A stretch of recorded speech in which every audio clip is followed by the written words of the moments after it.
Morning,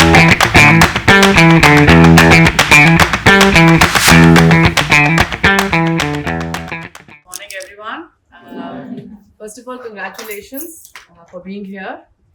And I guess with this congratulations comes the more important part, which is that so far, whatever education you've had was by default. And this program that you are here for is by choice. You've chosen that you would like to do a postgrad degree after you've done your undergrad. And therefore, if it is your choice, you have to make the most out of this choice that you've made in life. Up till now, I think your parents would have said, let's put our son, put our daughter in this particular school. Maybe obviously in class 9th and 10th, you would have realized as to what kind of a course you want to pursue, whether it's sciences, commerce, humanities, whatever it was. And you took a decision at that point in time, which obviously will shape up as to how your further career looks like. But you could have stopped at the undergrad degree. You all decided that you wanted to pursue your studies further. You wanted to get an additional qualification because that prepares you for a better career path. And therefore, if it's a decision you've taken, please make the most of this decision that you've taken for your life and make the most of what you're being offered here and how you absorb all of that and learn and grow to be a smart individual. I was just thinking as to what do I want to tell you in terms of I've spent almost like 3 decades and be completing 3 decades in a few months. And I was just thinking as to what can I tell you. And I went back and I was thinking about what I was when I went to my postgrad. And honestly, like you all, I think most of you, I had no clue as to what I really wanted to do. I just went along because everybody said, let's give this competitive exam. Got a good score, landed up in a MBA school, and there I was without a clue as to what I want to do. But that was also an era when we didn't have too much of options available to us. It was kind of a very straight jacketed education path that one had to follow. So if you're in your class 9 and 10, by the time you kind of come out of your class 10 with your board exams, you knew whether you'll be taking sciences, commerce, or arts. And then you had a very clear cut, straight jacketed kind of a path in terms of what your education graph is going to look like. Today, you've got too many options, just so many options. And that makes it interesting and that makes it very difficult as well. Because when you see somebody else, a peer of yours, who's taken a little different path towards what he or she wants to achieve and succeed in what they're doing, sometimes you start questioning your own choice. So you will see some of your friends may after a graduation degree would have taken up a job and would be doing wonders already. And then you would sit back and think about what am I doing here in this course and what am I going to gain out of these 2 years. But I can tell you one thing from my own experience, and also which is true even today as well for most of the cases. And this is a conversation I had with my mother when so I'm an engineering graduate, by the way. And obviously, after engineering, I did have a job when I was from the placements that happened. But I still decided to go ahead and pursue an MBA degree. And I clearly remember my mother asking me, what are you going to get out of this MBA degree? And I had no clue, as I said. I had no clue to tell her what am I going to get out of this MBA degree. And I said, maybe a better pay. And she said, oh, okay, fine, whatever. You've cleared and you've gotten through a very good institute. Why don't you go and do your MBA? I completed my MBA degree, had a job in hand, went back home. And my mother said, so what is your pay now? And by the way, these are true things, huh? So I remember that after engineering, I had a job offer with me, which was, I think, a pay of some, and in my mind, that's how I started looking at things, 6,500 rupees per month. And after my MBA, I had a job from Deutsche Bank, which gave me a pay of a stipend because we joined as a management trainee, a stipend of 8,000 rupees. And so in February when we got, February when we got placed, it was 8,000, and by April it had become 10,000 rupees. And so I said, that's it? From a 6,500 rupees you moved up in life to just about 8,000 rupees, and that's where you got to do your MBA. And you know what? I remember I telling her, I said, while I'm starting off with a very minimal gap from what I was getting as an engineer and what I'm going to get as an MBA, but this degree is going to open up doors for me where when I progress in life, and not just by the salary I'm going to get, but in terms of the opportunity that I'm going to get, will be multiple times of what the engineering degree would have opened up for me. And that has come true. So when I look at myself and I look at my engineering peers, and they're doing very well. I've got, I think they have, some of them are actually, in fact, most of my engineering batch is in the US, and half of them have started their own startups now and doing very well. But when I look at a corporate career, the way the MBA degree opened up doors for me and the way it shaped me up overall, to be able to grab those opportunities that were available to me. I think the kind of growth that I've had in my career and the kind of growth that I've had, obviously, in the monetary compensation I've been getting has been multifold. Okay, and so, therefore, this degree does open up a lot of doors for you, which otherwise probably you may not have been able to explore, you may not have been able to grab those opportunities if it was just an undergrad degree that you were going out in the corporate world. That's the first thing I want to tell you. And this also, please remember the message that I'm giving you, that placements matter. They matter a lot in terms of where you're starting out. It may seem that the salary levels are very low at the start, but trust me, if you're doing well, if you've spent your 2 years very well, the kind of opportunity that you can grab later on in life is just huge and completely unimaginable, is what I will say. That's the first thing. The second thing is that we were a batch of some 200 odd students, today when somebody throws a name and says, "Hey, do you remember Vikas Gupta from our batch?" And I really have to kind of jog my memory and say, oh, of course, it's been 30 years, that's another reason, but I still have to jog my memory and say, Vikas Gupta, how was he looking like? Was he the tall guy with the specs, fat, thin, whatever? You're a very small batch. Okay? And each one of you have come here with their own strengths, with their own background, with their own qualifications, with their own hobbies and passion. So please make the best use of all of you people out here. Connect, learn, compete, but compete with yourself, not with each other. Learn from each other. And these are friends who will later probably help you in your corporate world as well.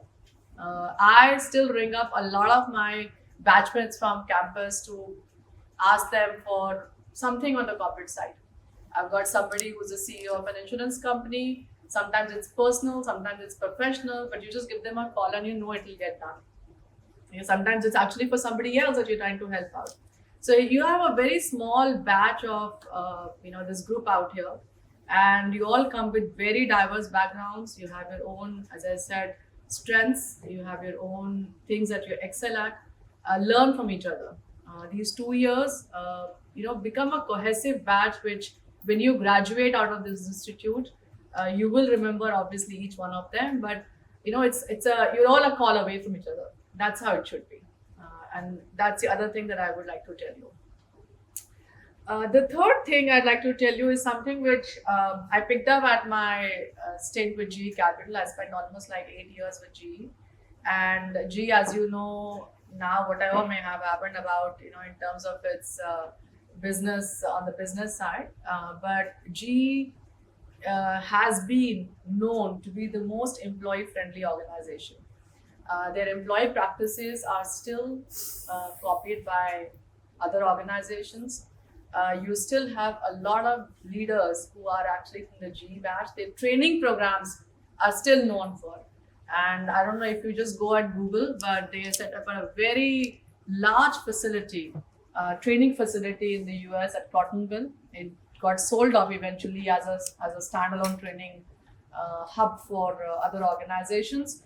But GE was known for its employee practices. The way they groomed leaders was another story altogether. So at GE, we were given opportunities to start off with very basic leadership courses. 7-day courses, then move up to a accelerated leadership program for 2 weeks. You used to be put into different organizations, different businesses to learn from there, and so on and so forth. And what I want to share with you today is their assessment, how they used to do talent assessment. And they had a 3P model for talent assessment. And please remember this, because while every organization will have its own way of doing a talent assessment, but in the end, it just boils down to these 3Ps only. Okay? The first one is performance. Okay? In your case, how you do well in your courses, how much you absorb from these courses, how do you apply that knowledge in your project work. That is what it is. Okay? That is what performance is. The second one was perception, and perception is all about soft skills. What are your how are you managing your interpersonal skills? How are you managing your interpersonal relationship with colleagues, with each other? How do people see you? My son's just done a 1-year internship kind of a program, and he came back home after the 1 year of his internship program, and he said, you know what, I worked so hard. I used to put in such long hours in the office, and every time the manager would call me up and I would be there to help him out with whatever had to be done.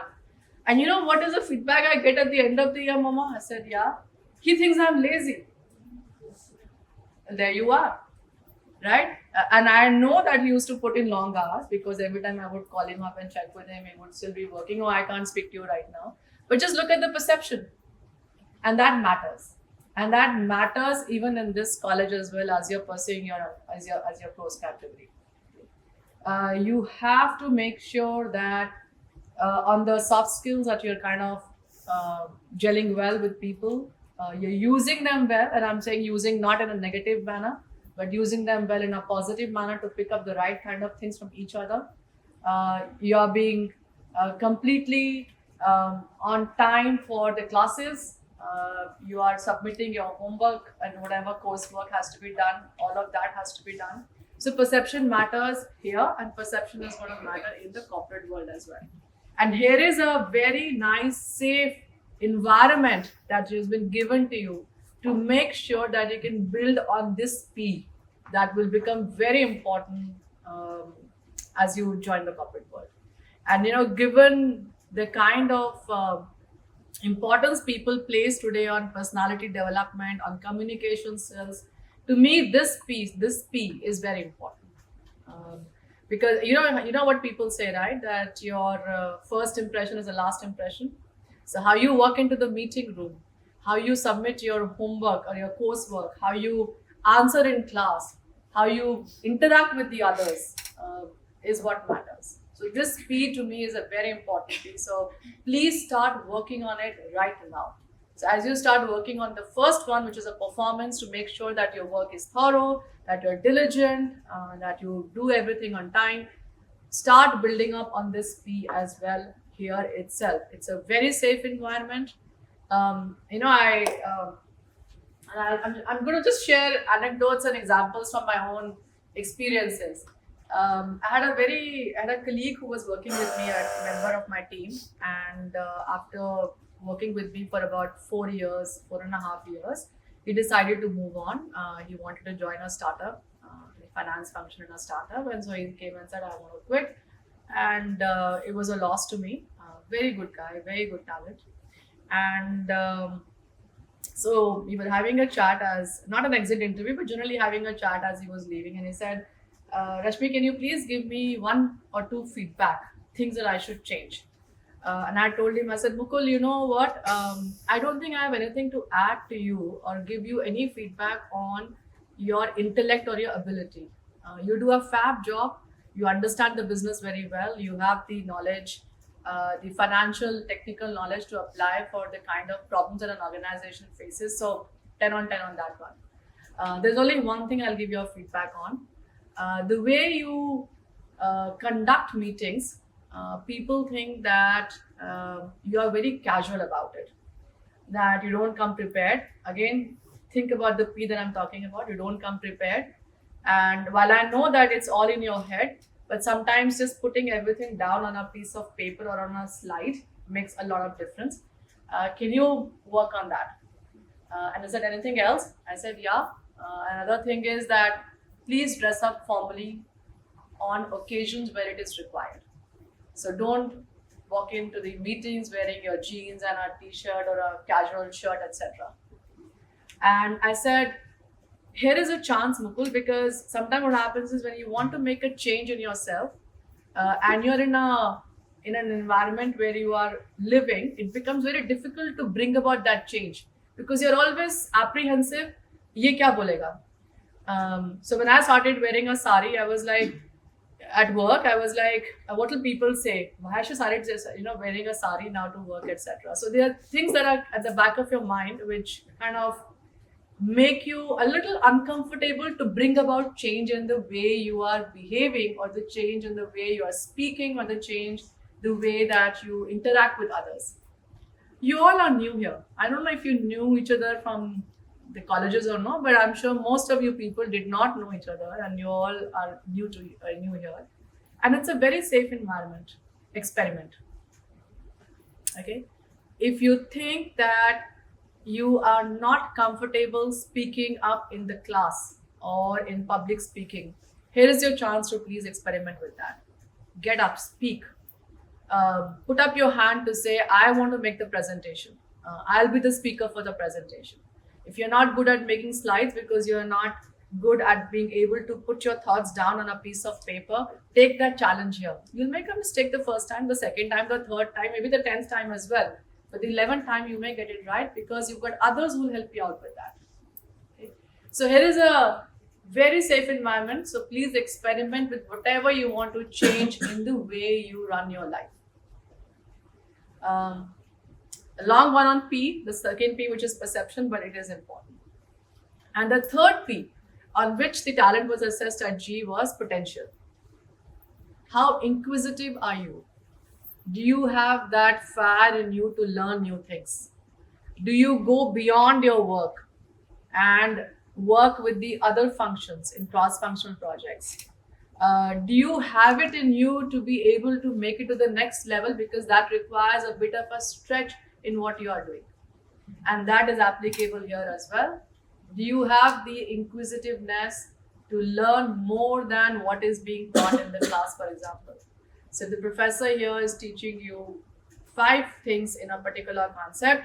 Will you go back home? Will you Google? Will you search on the net? Will you read some books to be able to add to what has been taught to you? To be able to not only, increase your knowledge, expand on what you learned in the class, but also come back and help others also expand on their knowledge as well. Okay.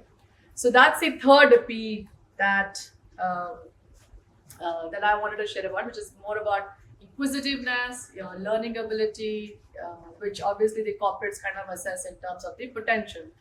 Can the employee, can the person stretch to the next level of what is required to be done?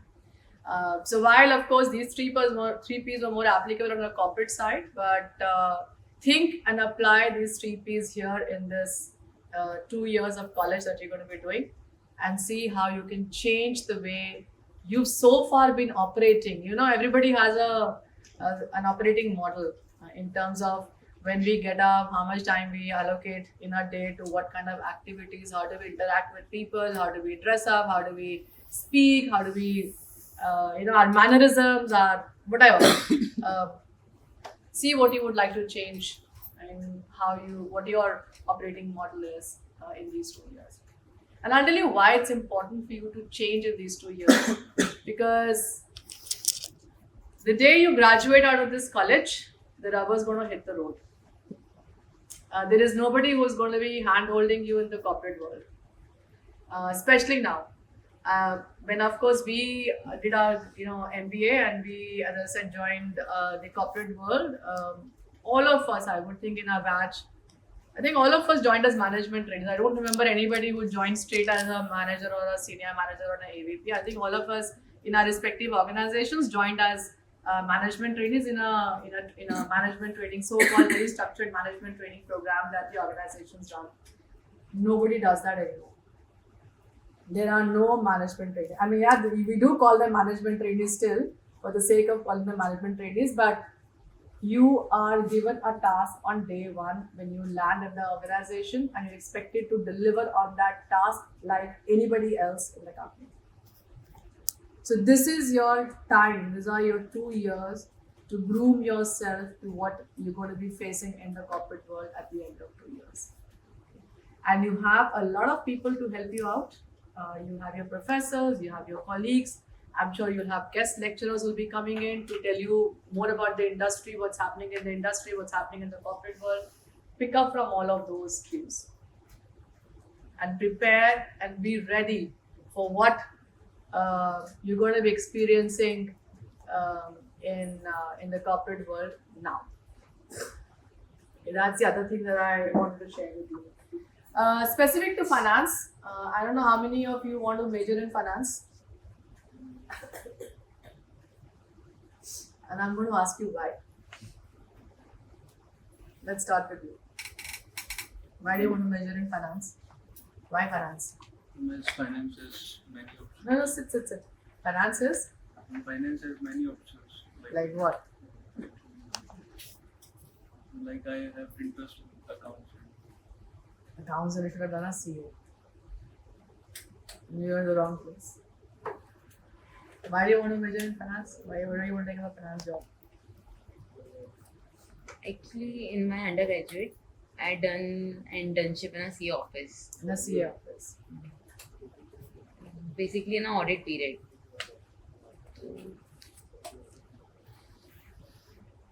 I built my interest in some If finance. it's audit again, you should have gone for CA.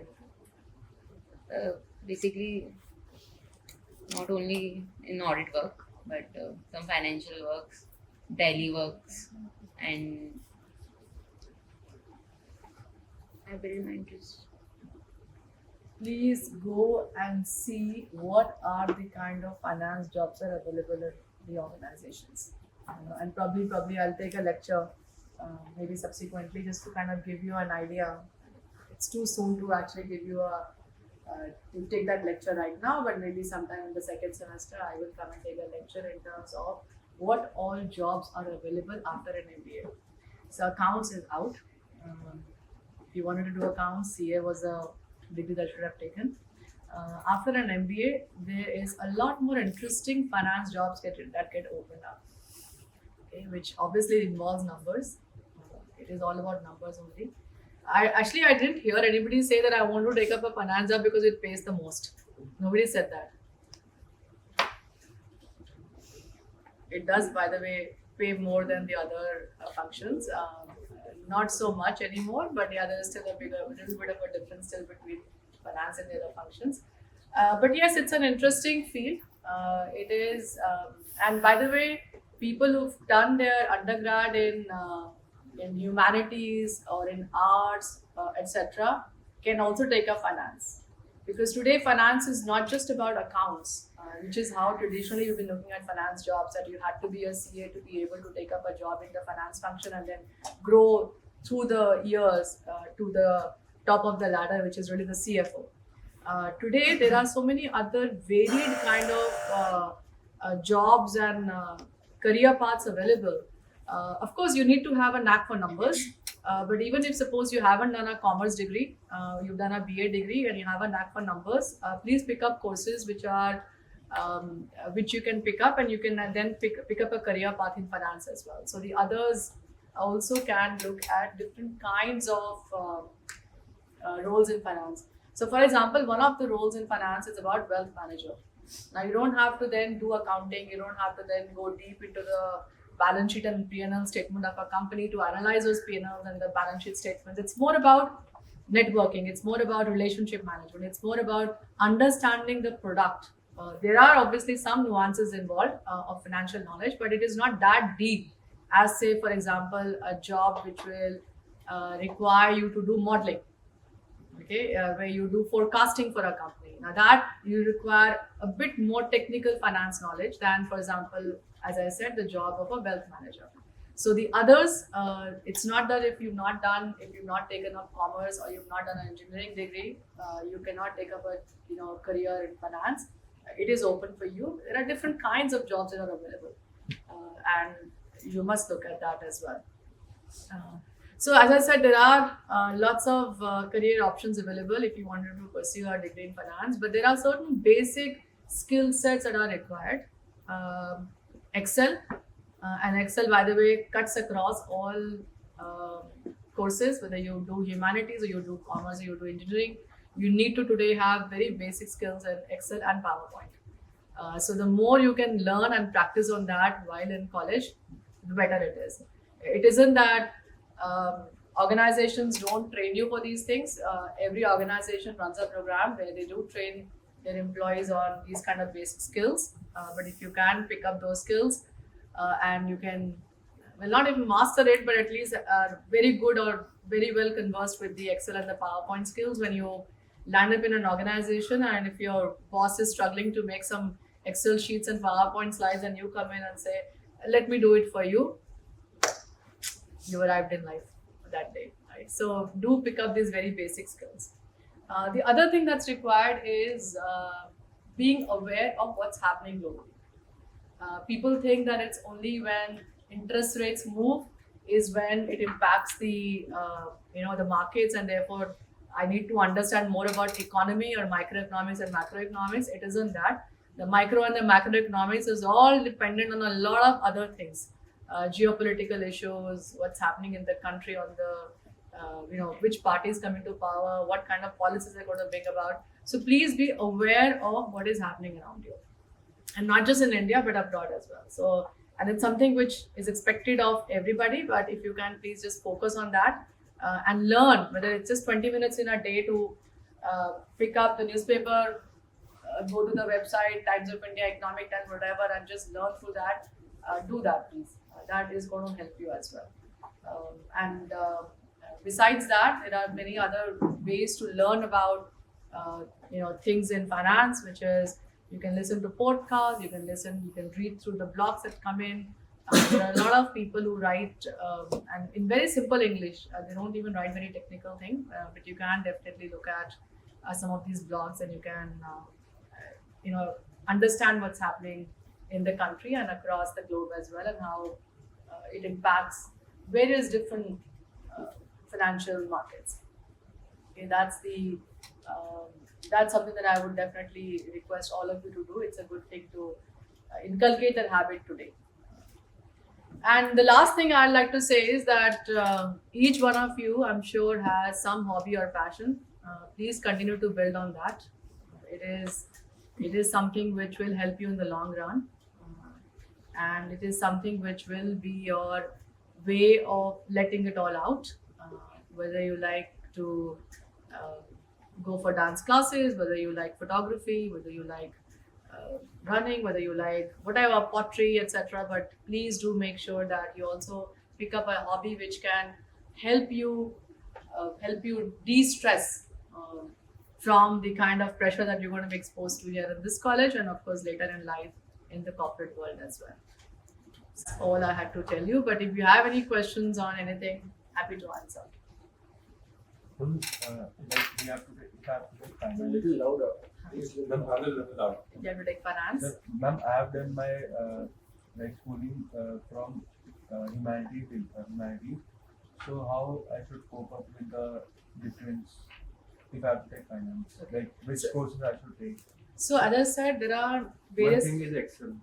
Excel, of course, you have to know. The other thing that probably you should focus on are courses such as banking and financial services. Then you can get a basic idea of how the various institutions where you can get finance jobs, what are they like, and what kind of services do they offer to their clients. And then you can pick up one or two of those, any of those services that are that's something that you like, and you can work on that. As I said, I gave you an example of a wealth manager. I can give you an example of, let's say, for example, in an organization, you have somebody called an investor relations person. Obviously, there is a basic knowledge that the person requires of equity markets, but it's again more about relationship management. So wherever there is a services, a financial product or a financial service being given as a relationship manager, you can definitely do that role, because that doesn't really require you to have very deep technical finance knowledge. How do you analyze balance sheets? How do you analyze P&L? Somebody does for you. You will get a note which you should be able to understand and explain to your client, is what the job of a wealth manager or a relationship manager is. So just take courses which are, for example, banking and financial services, maybe some basic courses on economics. I don't know what else. I think you can skip courses like financial statement analysis, etc., because that's something which is again very technical in finance. But some of these courses you can take. Yes. Talked about receiving some. According to, we have different generation coming up new every 5, 6, 7 years. So, is there already has the people already judged us on based on what generation we are from? Gen Z, Gen Millennial, or Gen Alpha? So look, obviously, let's say if I'm a hiring manager, there are certain preconceived notions that I come with when I'm sitting on the table to interview someone, or if I'm meeting someone. Forget interview. I've got somebody like you who's approached me and said, "Ma'am, I'd like your time because I want to sell a particular service or a particular product." And I know if it is somebody as young as you who's going to come and meet me for that meeting, a certain preconceived notion that I have already, right? You can't do anything about it. Okay, what is your job? Your job is to just go with the best in the best possible way to explain what is it that you're there for, and respect the time that somebody else has given to you to be able to go do your job well. So yeah, people come with preconceived notions. You can't do anything about that. And while all spiritual gods, the first lesson we hear in every spiritual course is please don't judge the other person. That's the very first thing that we do every time I meet you. You raised your hand, I judged you. I shouldn't be judging you, but at the back of my mind, something starts to stir, right? So that's what human nature is. But the thing is that you have to just forget about that, and you have to make sure that you go prepared for the meeting as you would to make the best of the time that has been given to you by somebody.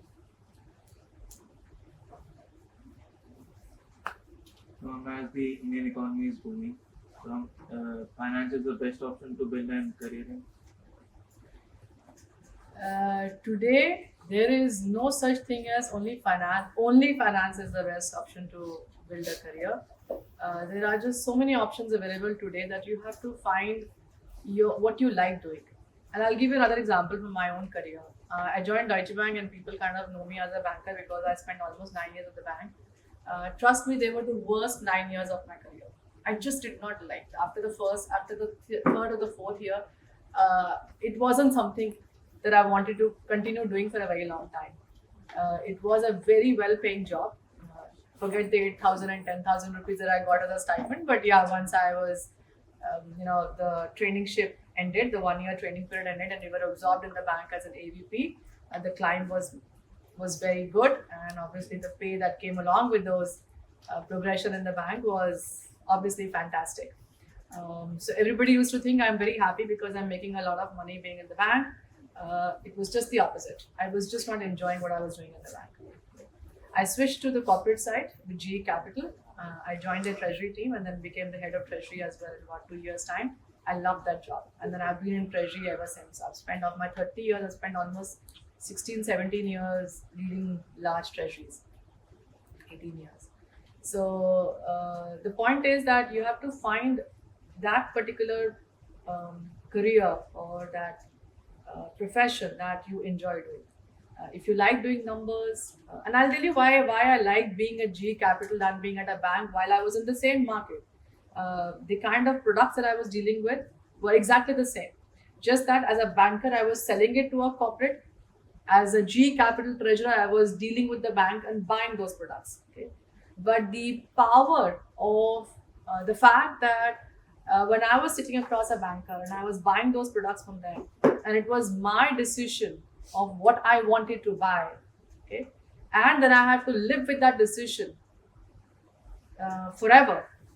Let's say if I were to buy, and maybe it's just too soon to kind of talk about things, but let's say there's foreign exchange forward cover that I'm buying from a bank.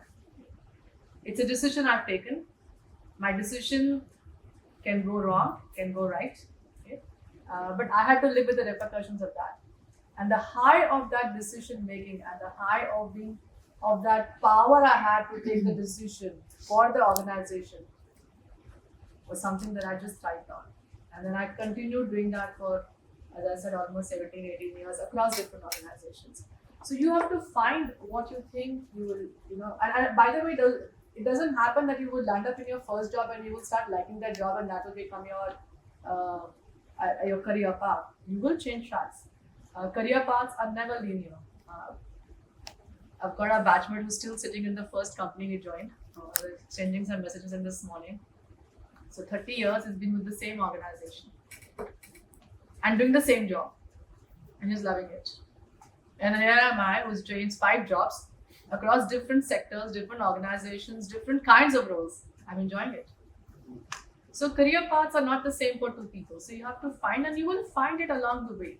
But as you start thinking about what you want to do immediately after the MBA, think about what you like. If you like numbers, if you like Excel, maybe you're planning budgeting kind of roles in organizations is what you should be looking at. If you're not good with numbers, but you're very good in building relationships, very good in negotiations, selling, think of these kind of relationship jobs that you can get. If you are good in negotiations and you're good in convincing and influencing people, there are so many other jobs that are available that you get in different kinds of, KPOs and BPOs, etc., which you can take up, which I have a finance angle. So you have these 2 years to figure out what you like doing, where's your interest, and then think about what you want to pursue. And don't think that as soon as you pass out and have an MBA degree, what you want to do is available to you on the very first day. It won't happen. You have to work towards it. It takes time. But start building on it. And in our times, we didn't really have this additional avenues and resources available, for example, to do additional courses and certifications. You have that today. Pick up some of these certifications and courses. So you have Udemy, you have whatever else, Coursera, and not just these online websites where you can do these courses, but you can also do offline courses. So there are these ICFI certifications that you can do on securities market, on treasury, on financial markets. Pick up some of those if that is where your interest lies. You can add to your resume. Credit cards. Credit card is a kind of an unsecured loan. So if the person fails to repay it back to the bank, so what kind of legal actions does NPI take to get it repaid again? But we're going to only talk about education here. She's talking about my industry. But it's important for you. I'll answer your question, but I want to also give you a piece of advice of what we are seeing in the company in terms of the consumer behavior of young credit card holders. And that's exactly what I had done as well. I don't know, I think you'll remember when we were graduating from the campus, Standard Chartered gave us that credit card, our first credit card, which had this IMB class of 95 embossed on it. And obviously we felt that we've got this credit card, and which means power to do anything and everything. Go buy clothes, go watch a movie, go to a restaurant, eat, shop, whatever else, We were lucky we didn't have CIBIL bureaus at that point in time. But today, please, we people kind of go overboard on our spending on leveraging. I won't say spending, on leveraging. We take loans, and credit card is kind of a loan only, right? And when you don't pay these loans, your CIBIL, your bureau score gets impacted. And then 5 years later, if you would like to probably, do a double MBA, or you want a loan for your marriage, or for any, God forbid, any kind of an emergency, and there is a track record in the bureau which says that you've not been paying your payments, or you've not made the payment and you've defaulted with a certain bank, you will not get another loan. And I cannot even tell you the kind of educational messaging that we are doing today from our own organization to educate young people that right now you're leveraging, you're spending it on clothes, fashion, food, movies, travel, whatever that you would like to do. But please ensure that you also have the ability to pay the money back, because if you don't, you become like a blacklist for other companies to then give you a loan. But to your question, what do we do? There are obviously legal actions that we can take. You don't usually go straight away into legal action. You first send somebody home to see if that guy wants to pay and collect the money from the customer. But if you don't get that money, then you obviously start a legal proceeding. There are different levels of legal proceedings. You start with a lok adalat, you start with, because it costs. So you also have to then look at the cost of taking a legal action versus what is the outstanding. If the outstanding is huge, obviously you take a legal action. If the outstanding is small, you would just really kind of pursue with the customer to say, paise de do bhai. Now, to add to something for as we are moving toward digitization, currency is becoming digital. Absolutely. So, how much time will it take to paper money to completely disappear? And You have to ask Mr. Modi. He is supposedly holding the reins on that one. But yeah, seriously, you have to ask. RBI has, So RBI has already started eRupay. There's a lot of work that's happening on that. You've seen the kind of digitalization we've seen during the COVID time when people were just forced to be at home and there was no way paper currency could have been used, and how fast our economy reacted to this whole thing and we became a lot digital in terms of our transactions. so won't the bank become obsolete? Because as per cryptocurrencies, No. The banks will not become obsolete. The brick and mortar structure of the bank may become obsolete. There's a difference. So people ask us, do you think credit cards will ever go away? My answer is no, the credit card will never go away. The plastic will go away. So you will have the card on your phone. You will have the card on your watch. By the way, you do have a card on the watch available even today. And we do have the cards available on the phone. So for example, SBI, our own credit card, not on the Apple iOS, but on Android. You can, NFCs. right? NFCs. NFC. Yeah, NFC is the technology, but you have the cards available. So the form factor may change. And by the way, there are banks in the UK, for example, Revolut is one of them. They don't have a single brick and mortar branch. It's all virtual. So as currency will shift to as in cryptos, so digital currency. So the people who deal in cash, Crypto, blockchain, that's a different. very, very far off. I'm talking about as in digital currency. Digital People, currency. if everything become completely digital, so won't half of the society be in trouble? Because Why would India's- we be in trouble? because India mostly deal in cash. More than I think 60 to 70% of our economy deals in cash. So won't It's not just Here India, is a your lot of homework. countries will do that. country, yeah. Here is your homework. Please go log into the RBI website, download the July report. They publish a report every month on the digital transactions that are happening. That's about 1.76 million per day. I think. Million per Day. exactly. So अब वो देखो of the overall transactions and how it has been trending higher. Okay. So you are saying the use of cash today has become less. There is still a lot of paper currency floating.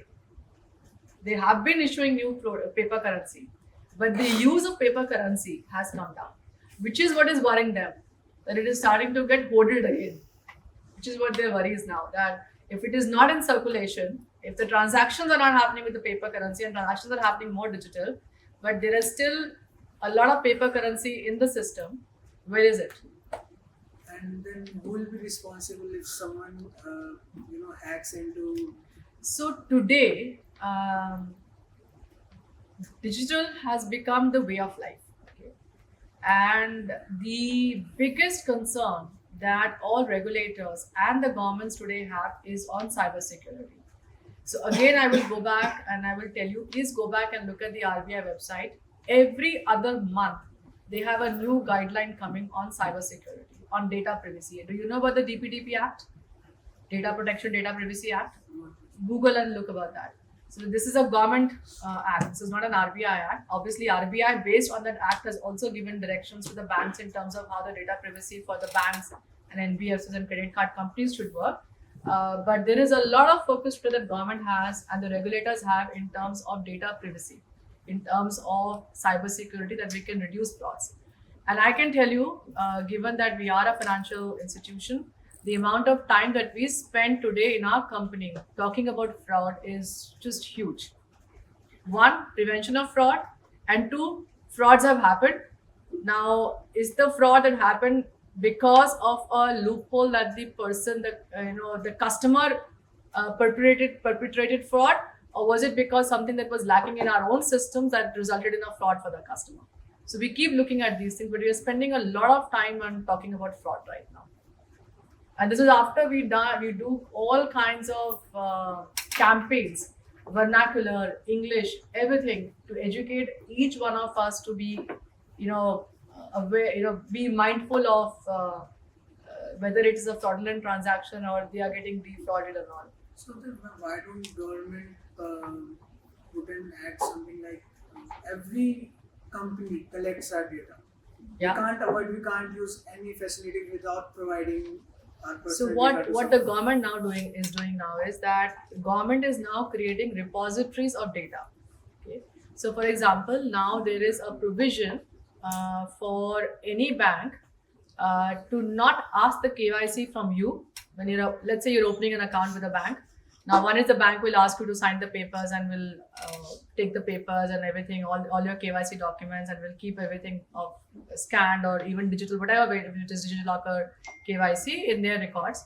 The other is that the government's creating a repository where the bank doesn't have to ask you for your papers. The bank will go look at the some kind of a identifier, whatever. It could be your PAN number, it could be your name and date of birth, it could be your name and address, one of those combinations, any of those combinations.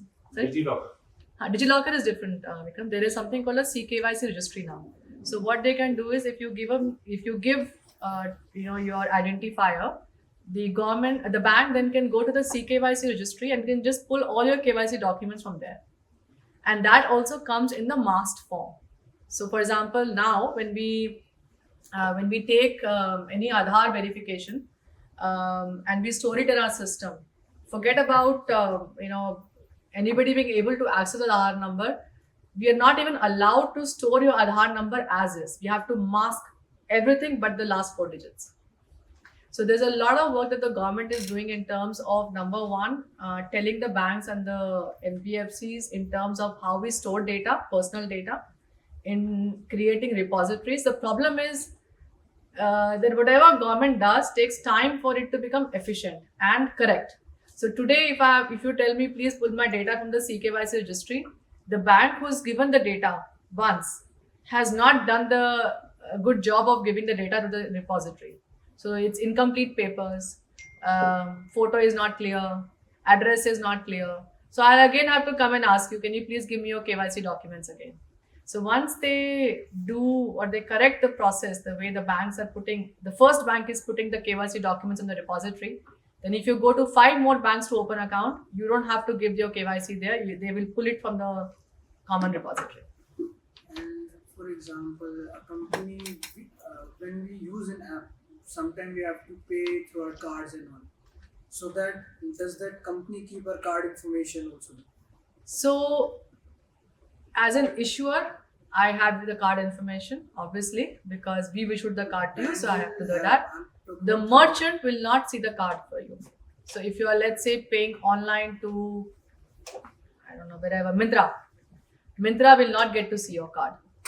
So that last digit we put CVV, So now- we put it there. So That's what how happens is that the credit card company will tokenize the card account number, okay, and Myntra will only see that token. They will not see the 16-digit card number or your bank account number for that matter. They will only see a token. Mostly people are worried about not a CVV number, that 3-digit number are back because of That cannot be read by the merchant. So they don't keep the data of our cards, nothing like that. That CVV data is not even kept with the credit card company. We only have your 16-digit account number, credit card number. Right now, it seems like a monopoly. Any other questions? And more about credit cards. I'm like, I did my internship in real estate. So when I did my internship, I got around 35,000. So I did my MBA because like my mother told me that only you are ये getting- mother's ही करती है सारे सवाल ऐसे वाले ना. Ma'am, so my mother told me that you are getting only 35,000 after graduation. मैंने कि हाँ इतने ही मिलते हैं, तो मैंने कि बाकी लोग कम मिलते थे. So she said that you should do MBA, so you will get more. She's opposite to my mother actually. Okay. So she said that you will get हाँ. more money. So ma'am, my relatives say that you should do finance. My father friends also say that you should go for finance. But when I did internship in real estate, I got interest in that like field. So what should we choose? Like we from the pressure of parents that you should go for finance, but I have interest in real estate. But that doesn't pay so much as compared to finance. So what should we opt for? It is very like बहुत ma'am tension वाली चीज है कि किस में जाना चाहिए. Ma'am होता है एक घर वाले कहते हैं कि कमाने में वो करना इसके चाहिए. लिए ना you'll have to meet me and I'll have to do a counseling session with you one on one in terms of where your interest lies and what you should be doing. Ma'am, my interest lies in therefore- real estate only.